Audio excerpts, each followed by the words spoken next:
इधर छत्तीसगढ़ कांग्रेस ने निकाय चुनाव को लेकर तैयारियां तेज कर दी हैं। हारे हुए नेताओं को भी निकाय चुनाव जिताने की जिम्मेदारी मिली है। बड़ी खबर है। निकाय चुनाव की तैयारियां तो हालांकि पिछले कई दिनों से कांग्रेस कर रही है, लेकिन ये तैयारियां अब तेज और मौका मिला है हारे हुए नेताओं को निकाय चुनाव जिताने का। प्रदेश नगरीय निकाय चुनाव समिति का गठन, जिसमें दीपक वैद, चरणदास महंत, भूपेश बघेल को भी शामिल किया गया है। राष्ट्रीय नेतृत्व के नेताओं को भी शामिल किया गया है।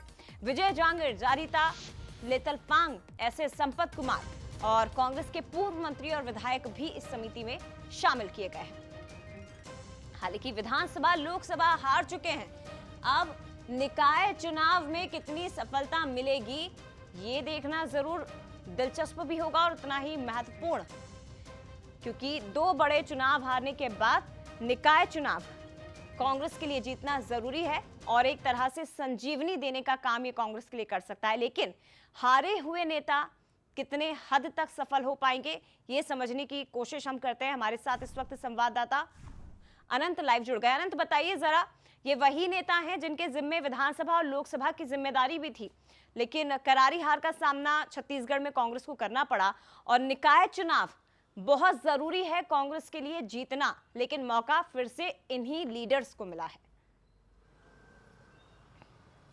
बिल्कुल साफ तौर पर देखिए, अगर छत्तीसगढ़ में कांग्रेस की स्थिति की अगर फिलहाल बात की जाए तो कहीं ना कहीं कांग्रेस एक बेहतर मौका तलाशते हुए नजर आ रही है। क्योंकि देखिए, पहले विधानसभा चुनाव में कांग्रेस की हार होती है, उसके बाद लोकसभा चुनाव में कांग्रेस की हार होती है, एक उपचुनाव होता है, उसमें भी कांग्रेस की हार होती है। तो लगातार कांग्रेस को हार का सामना जो है करना पड़ रहा है। और इन तीनों जो चुनावों का मैंने जिक्र किया है, उसमें सभी इन नेताओं को जिस नेताओं को अभी फिर जिम्मेदारी मिली है, भूपेश बघेल समेत तमाम जितने जो दिग्गज नेता हैं, उन्हें जो नगरीय निकाय के लिए जिम्मेदारी दी गई है, उन्हें विधानसभा, लोकसभा और उपचुनाव में भी जिम्मेदारी उनकी दी गई थी। साथ में ही केंद्रीय नेताओं की भी जिम्मेदारी थी। उसके बावजूद कांग्रेस की हार हुई है।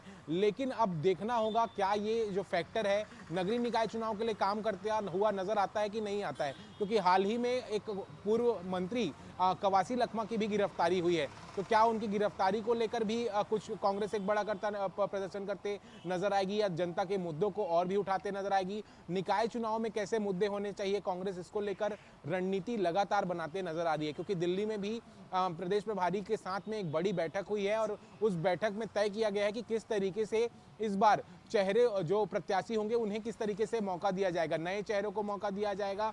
नगरीय निकाय चुनाव के लिए महापौर के पद के लिए कैसे चेहरों को मौका दिया जाएगा, इन सभी चीजों पर जो है रणनीति बन रही है।